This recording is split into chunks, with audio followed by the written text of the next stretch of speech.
Ya pemirsa, berakhirnya puncak arus balik 2024, kondisi pelabuhan Bakauheni Lampung mulai berangsur normal. Ya, pada Rabu pagi pemirsa kepadatan kendaraan yang akan menyeberang mulai terurai.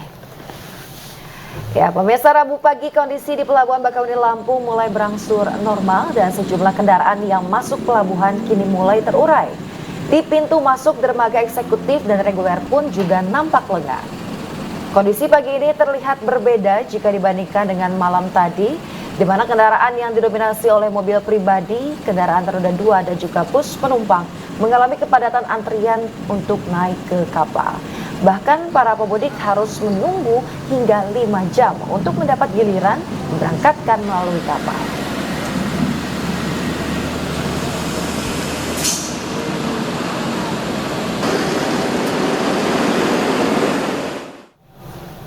Ya, kita akan memantau pemirsa bagaimana arus balik lebaran 2024. Sudah ada rekan Muharlin di Pelabuhan Bakauheni Lampung Selatan. Ya, selamat pagi Muharlin. Ya, Muharlin, bagaimana situasi di sana? Apakah sudah mulai berangsur normal, Muharlin?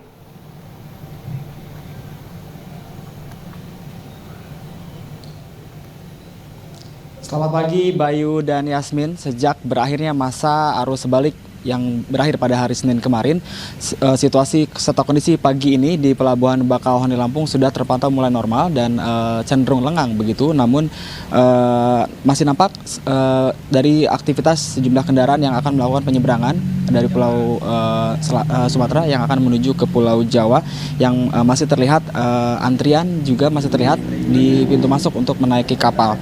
Kondisi ini Bayu dan Yasmin masih bersifat situasional jika dimana kita bandingkan dengan kondisi pada malam tadi, yang dimana sejumlah kendaraan masih mengalami kepadatan di pintu masuk pelabuhan dan juga mengalami antrian di pintu masuk untuk menuju masuk ke kapal. Hal itu dikarenakan kebanyakan dari para pemudik ini lebih memilih perjalanan malam hari untuk menghindari kemacetan dan terik panas di siang hari. Sampai dengan hari ini sudah ada sebesar 70% dari pemudik kendaraan roda 4 dan roda 2 yang masuk melalui Pelabuhan Bakauheni Lampung pada sejak masa arus mudik kemarin, yang sudah meninggalkan wilayah Pulau Sumatera untuk kembali ke Pulau Jawa.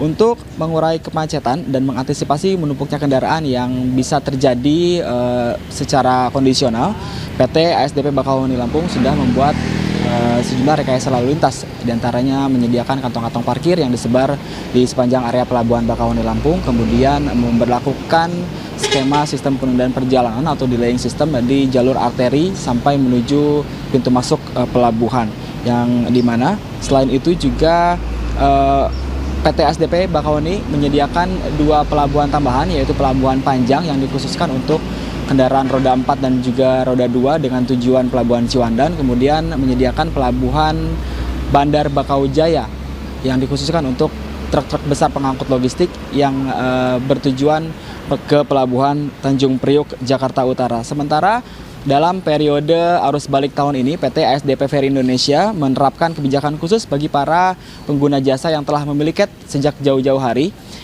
untuk jalur penyeberangan Merak Bakauheni dan Ketapang Gilimanuk, yakni menghapuskan pemberlakuan tiket kadaluarsa yang berlaku 24 jam selama pemudik ini melakukan check-in di pintu pelabuhan, yang dimana jadi untuk pemudik ini tidak perlu khawatir jika nantinya mengalami kemacetan serta ketersendatan, tidak perlu khawatir jika tiketnya akan hangus begitu. Hal ini sebagai langkah untuk mengantisipasi ketidaknyamanan pemudik yang dimana sempat terjadi pada masa arus mudik kemarin. Maka dari itu kami tidak hentinya menghimbau bagi para pemudik ini untuk menyiapkan tiket jauh-jauh hari, di mana untuk menghindari kehabisan tiket dan juga untuk menghindari antrian di pintu masuk dermaga akibat dari kebanyakan pemudik yang akan melakukan penyeberangan namun belum memiliki tiket. Tiket ini harus dipersiapkan maksimal 1 hari sebelum keberangkatan, di mana tiket bisa dipesan secara online melalui aplikasi Verizi. Bayu dan Yasmin. Ya, baik, terima kasih rekan Ahmad Muharlin melaporkan langsung dari Pelabuhan Bakauheni Lampung. Selamat bertugas kembali, jaga kesehatan.